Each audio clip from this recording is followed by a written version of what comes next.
কয়েক মাসের টানা লড়াই শেষে মিয়ানমার সেনাবাহিনীকে পরাজিত করে রাখাইন রাজ্যের নিয়ন্ত্রণ নিয়েছে সশস্ত্র বিদ্রোহী গোষ্ঠী আরাকান আর্মি।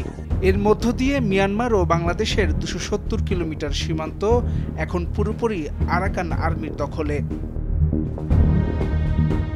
ভয়াবহ এই যুদ্ধ এখন পর্যন্ত মিয়ানমারের গৃহযুদ্ধে সবচেয়ে রক্তক্ষয়ী ঘটনা, যা ২০২১ সালের সামরিক অভ্যুত্থানের পর থেকে চলছে। মিয়ানমার ও বাংলাদেশের ২৭০ কিলোমিটার সীমান্ত এখন পুরোপুরি আরাকান আর্মির দখলে।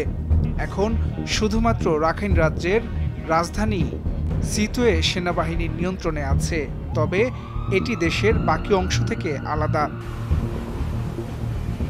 মিয়ানমার সেনাবাহিনী চলতি বছরের শুরু থেকেই আরাকান আর্মির কাছে পরাজিত হয়ে একের পর এক শহরের নিয়ন্ত্রণ হারাচ্ছে।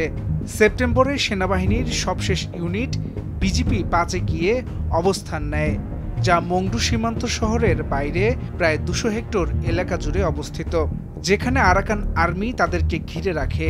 বিজিপি ৫ তৈরি হয়েছিল মুসলিম রোহিঙ্গা গ্রামের মিওথুজি নামে এক অঞ্চলে, যে জায়গাটি থেকে ২০১৭ সালে রোহিঙ্গাদের উৎখাত করেছিল সশস্ত্র বাহিনী এবং তারা রোহিঙ্গাদের বাড়িঘরও পুড়িয়ে দেয়।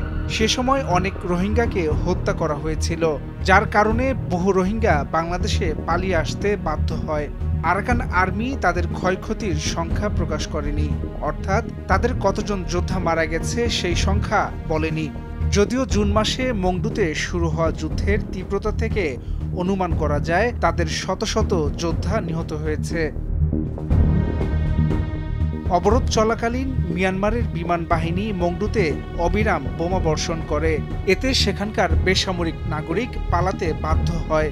বাংকারগুলোতে প্রচুর চাল থাকলেও আহতদের চিকিৎসার সুযোগ ছিল না, এতে মনোবল ভেঙে পড়ে সৈন্যদের।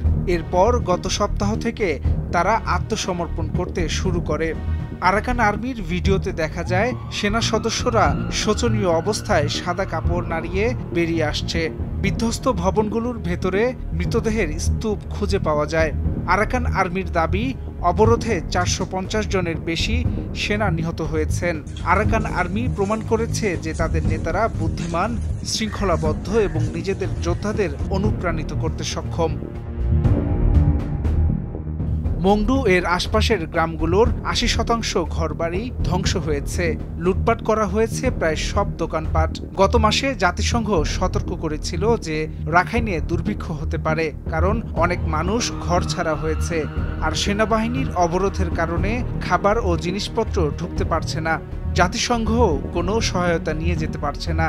এদিকে প্রশাসন গঠনের চেষ্টা করছে আরাকান আর্মি, কিন্তু যুদ্ধের কারণে ঘর ছাড়া কয়েকজন বিবিসিকে জানিয়েছে যে আরাকান আর্মি তাদের খাবার বা থাকার জায়গা দিতে পারছে না। হাসান শাব্বির, ভোরের কাগজ।